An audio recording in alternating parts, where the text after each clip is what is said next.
50% of all stars have planets going around them, and perhaps 1, maybe 5% of all stars have Earth-like planets going around them.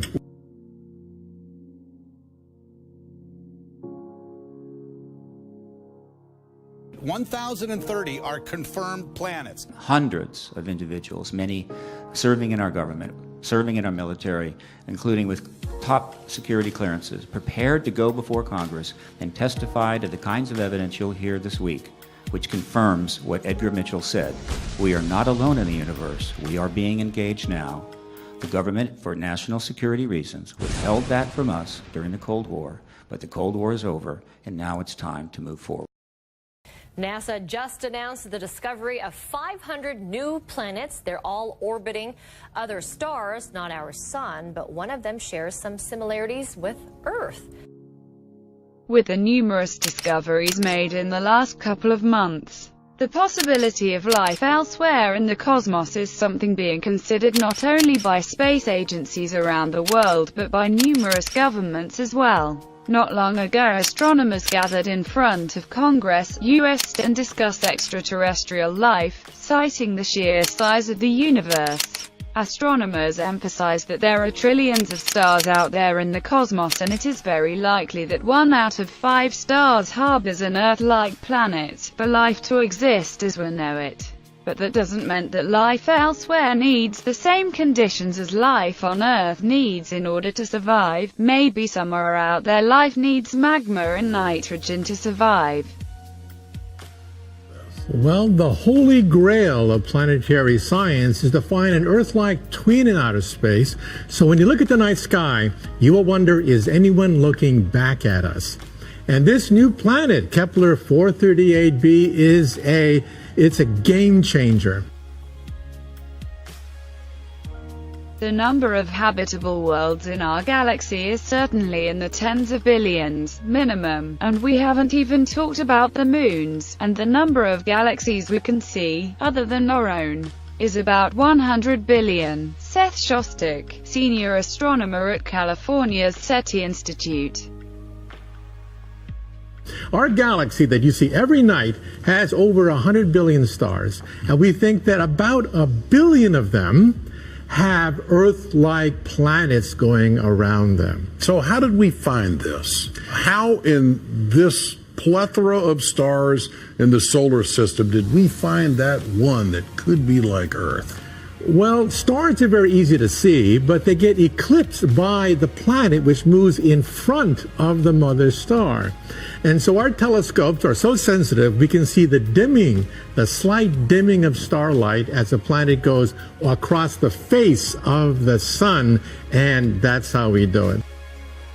Is NASA preparing the world for alien contact? It is very interesting to learn that NASA decided to team up with the Library of Congress and gather scientists, historians, philosophers and theologians from all around the world to discuss how to prepare mankind for contact with beings not from Earth.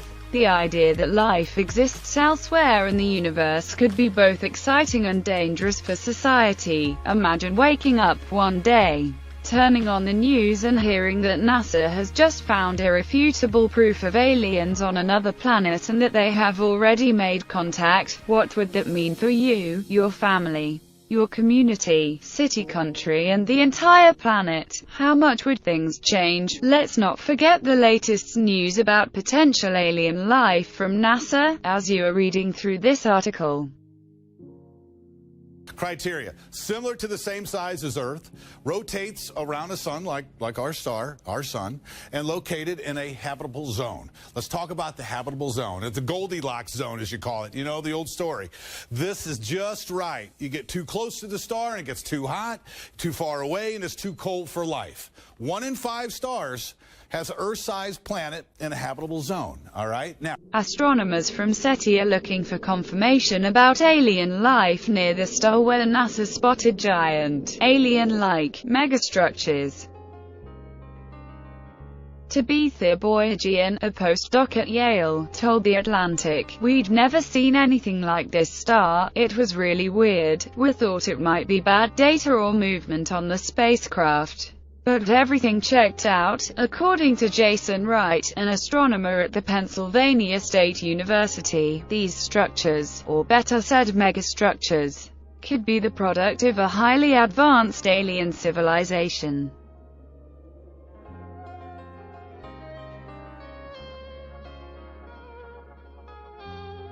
We're looking at all scenarios about finding life. If you find microbes, that's one thing. If you find intelligence, it's another, and if they communicate, it's something else. And depending on what they say, it's something else. The idea is not to wait until we make a discovery, but to try and prepare the public for what the implications might be when such a discovery is made. I think the reason that NASA is backing this is because of all the recent activity in the discovery of exoplanets and the advances in astrobiology in general. People just consider it much more likely now that we're going to find something, probably microbes first and maybe intelligence later. The driving force behind this is from a scientific point of view that it seems much more likely now that we're going to find life at some point in the future. Astronomer, symposium organizer and former chief NASA historian, Stephen J. Dick. Source: we found it particularly interesting the commentary of Brother Guy Consolmagno, president of the Vatican Observatory Foundation, who stated, "I believe alien life exists, but I have no evidence. I would be really excited and it would make my understanding of my religion deeper and richer in ways that I can't even predict yet, which is why it would be so exciting."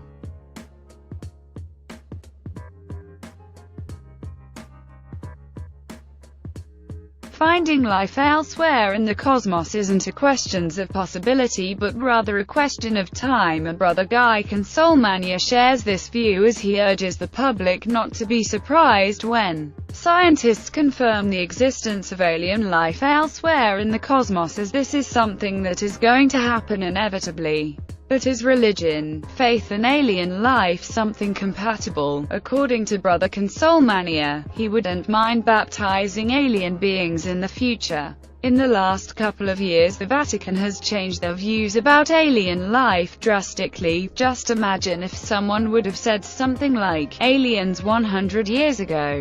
Things have changed and religion has become much more flexible. We know that the universe is huge. Earth isn't at its center and our planet isn't flat. The next big discovery, alien life.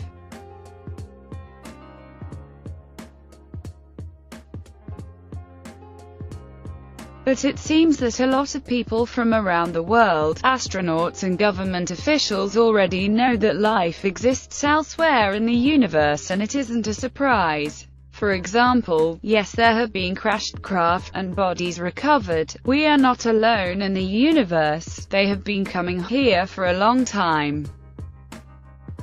Source: Apollo 14 astronaut, Air Force captain, and founder of the Institute of Noetic Sciences, Dr. Edgar Mitchell. Dr. Edgar Mitchell isn't the only one to talk about alien life, as there are a lot of other people who share Mitchell's point of view. In my opinion, I think they were worried that it would panic the public, so they started telling lies about it, and then I think they had to tell another lie to cover their first lie. Now they don't know how to get out of it. Now it's going to be so embarrassing to admit that all these administrations have told so many untruths. It would be embarrassing getting out of it. There are a number of extraterrestrial vehicles out there cruising around. Source: Gordon Cooper, former NASA astronaut, aeronautical engineer and test pilot. Cooper and Mitchell aren't the only NASA astronauts to talk about extraterrestrial life, as Dr. Brian O'Leary also opened up about alien life in the universe, stating the following: "There is abundant evidence that we're being contacted, that civilizations have been visiting us for a very long time, that their appearance is bizarre from any type of traditional materialistic Western point of view, that these visitors use the technologies of consciousness, they use toroids, they use co-rotating magnetic disks for their propulsion systems. That seems to be a common denominator of the UFO phenomenon." Dr. Brian O'Leary, former NASA astronaut and Princeton physics professor. Source. And as I've said before, that governmental officials have talked about alien life to the public. Paul Hellyer, former Canadian Defence Minister, had a lot to say about ET decades ago. Visitors from other planets warned us about the direction we were heading and offered to help. Instead, some of us interpreted their visits as a threat, and decided to shoot first and ask questions after. It is ironic that the US should be fighting monstrously expensive wars, allegedly to bring democracy to those countries, when it itself can no longer claim to be called a democracy when trillions, and I mean thousands of billions of dollars, have been spent on black projects which both Congress and the Commander-in-Chief have been kept deliberately in the dark. Paul Hellyer, former Canadian Defence Minister. Source. But if you think that Hellyer was the only one to talk about aliens, you are wrong. I occasionally think how quickly our differences worldwide would vanish if we were facing an alien threat from outside this world. And yet, I ask you, is not an alien force already among us?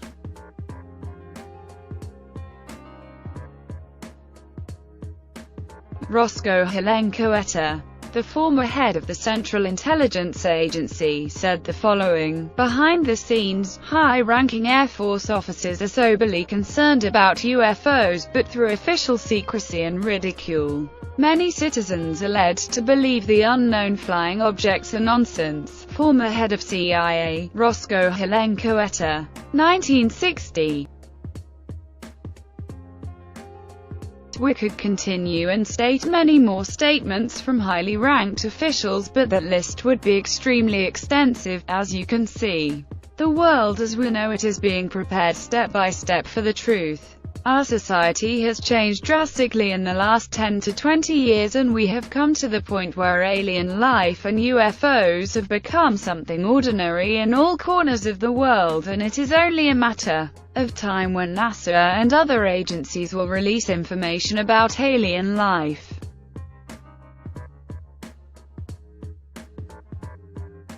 If UFOs and extraterrestrials do not exist, why is there so much interest from the FBI, CIA and other agencies in the subject?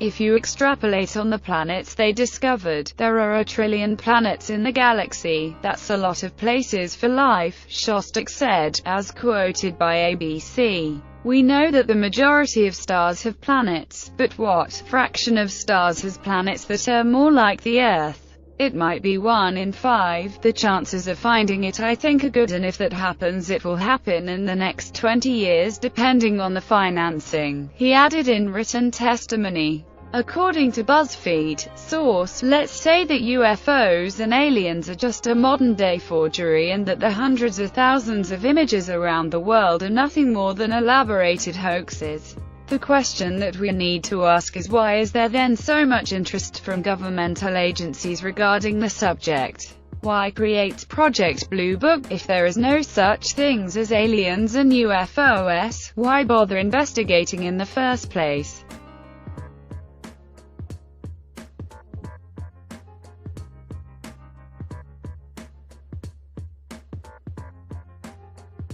The project began in 1947 after a series of UFO sightings that shocked media and people across America. One of those cases that caught the attention of the government was when pilot Kenneth Arnold observed 9 unidentified flying objects moving at high speeds through the skies over Washington's Mount Rainier.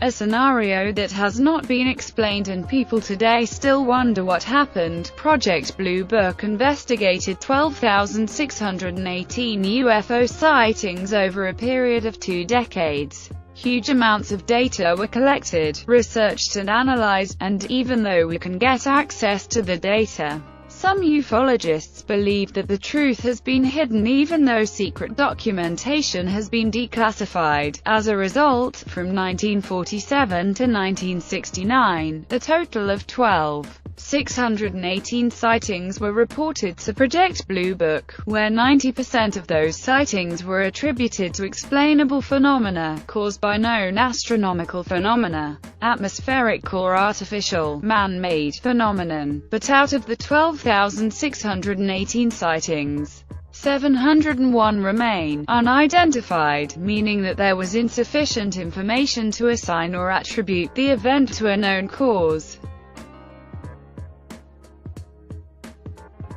In 2011, after some documents were declassified, a report written by a special agent of the FBI in 1947 reached the public. The special agent of the FBI, a lieutenant colonel whose identity remained anonymous because of national security, gathered numerous data on the UFO phenomena after interviewing and studying the phenomena for years. Again, if there are no such things as aliens and the flying saucers millions of people have seen around the world are nothing more but elaborate hoaxes, why bother investigating? Spending money on a subject that is proven to be a hoax? Surely there has to be something more to it.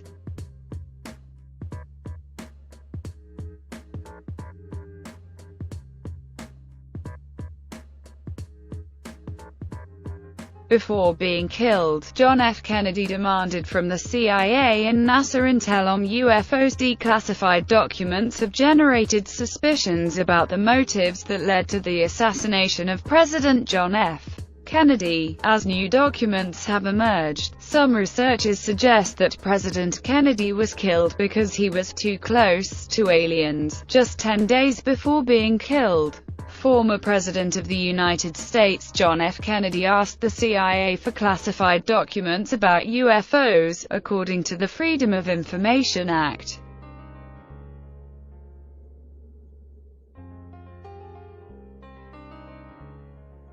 We are talking about two letters written by the former President of the United States. One of the letters was sent to the director of the CIA while the other one was sent to NASA. In the letters, former President John F. Kennedy asked for the establishment of a space cooperation with the Soviet Union. These letters surfaced thanks to the work of writer William Lester, as he was gathering information for a book about the life of John F. Kennedy. One of his concerns was that a lot of these UFOs were being seen over the Soviet Union, and he was very concerned that the Soviets might misinterpret these UFOs as U.S. aggression, believing that it was some of our technology, Mr. Lester told AL News. I think this is one of the reasons why he wanted to get his hands on this information and get it away from the jurisdiction of NASA so he could say to the Soviets, look, that's not us. We're not doing it, we're not being provocative.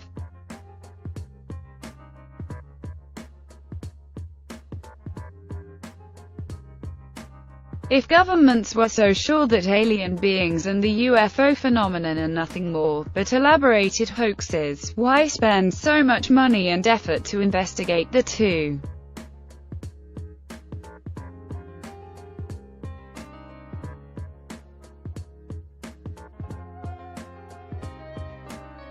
It is interesting to know that government agencies such as the FBI and CIA have had great interests in the UFO phenomena. You would think that if there is a threat to national security posed by a UFO per second, the president would be among the first, if not the first, to become aware of it. Many people have speculated that governments around the world have had contact with beings not from Earth for a long time. Every once in a while, a new declassified document pops up on the internet, and all the dots that seemed pointless from several classified documents seem to connect in the end. The more documents are declassified, the more questions are being raised.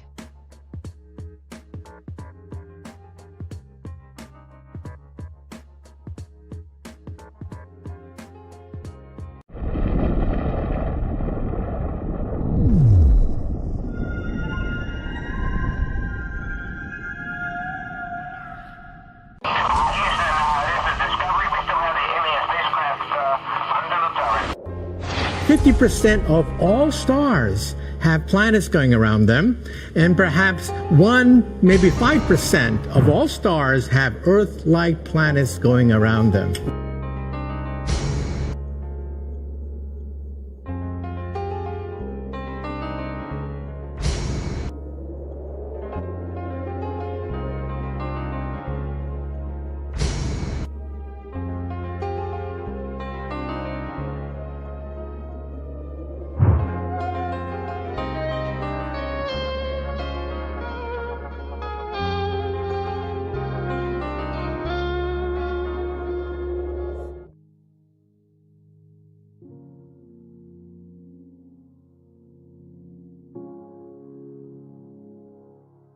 1,030 are confirmed planets. Hundreds of individuals, many serving in our government, serving in our military, including with top security clearances, prepared to go before Congress and testify to the kinds of evidence you'll hear this week, which confirms what Edgar Mitchell said. We are not alone in the universe. We are being engaged now. The government, for national security reasons, withheld that from us during the Cold War, but the Cold War is over, and now it's time to move forward. NASA just